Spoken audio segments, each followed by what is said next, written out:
So let's start by introducing some sort of basic concepts before we get into individual decision making.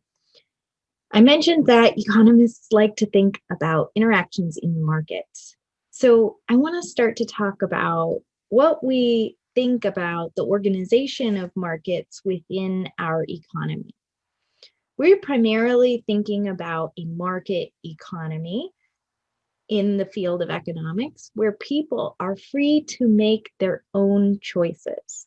Market economy is an economy that allocates resources through the decentralized decisions of many, many individuals.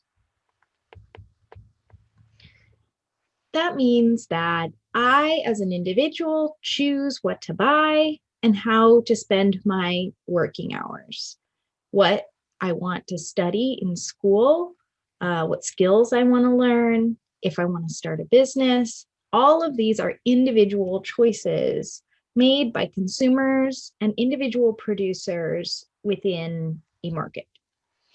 Of course, there's another way to organize our society, which is to have the government decide what we buy, what we consume, what we produce, how we spend our time. In that sort of a central planning model, we don't have individual choice at the center of our society and our economy. And so there's not really too much to study. We do study the best way to make government policy and the impact of government policy on individuals in economics. But at the foundation is the idea that all individuals have the ability to make choices, and that they make those choices based on the incentives they faced. Okay, so we will begin by thinking about lots of different types of markets and how to model individual choices within a market.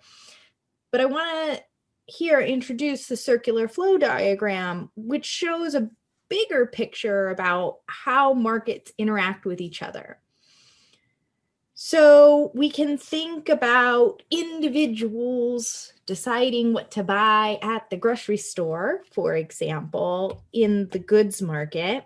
You know, if you buy an iPhone or you buy some apples or oranges at the grocery store, you're purchasing goods. And we can include services here too, like haircuts or financial advice or whatever. So when you participate in this market, we have purchases here.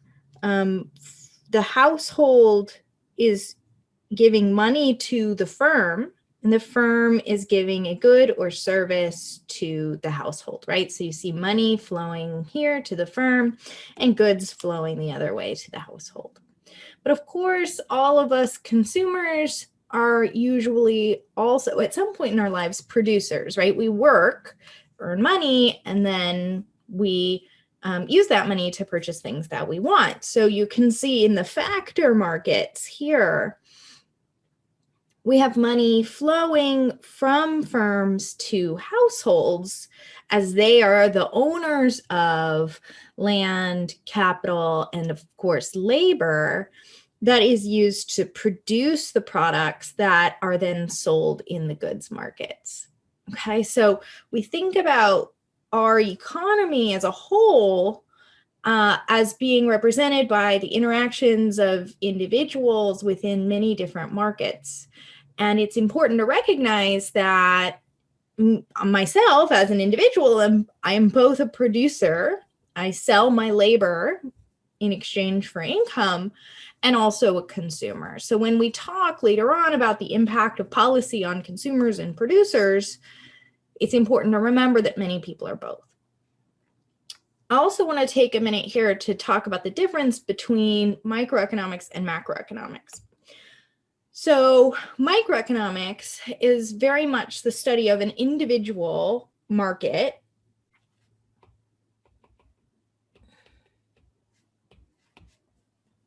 So we think about individual choices and outcomes in a single market. And when we talk about macroeconomics, right, just like biology, micro small, macro big, we're thinking about really the same choices, but from a top-down view. So now we want to think about how all of these markets work together, whether we see growth or decline across all markets in our economy, and what sorts of policies we can enact in order to promote growth across all markets. So trends and policies affecting all markets.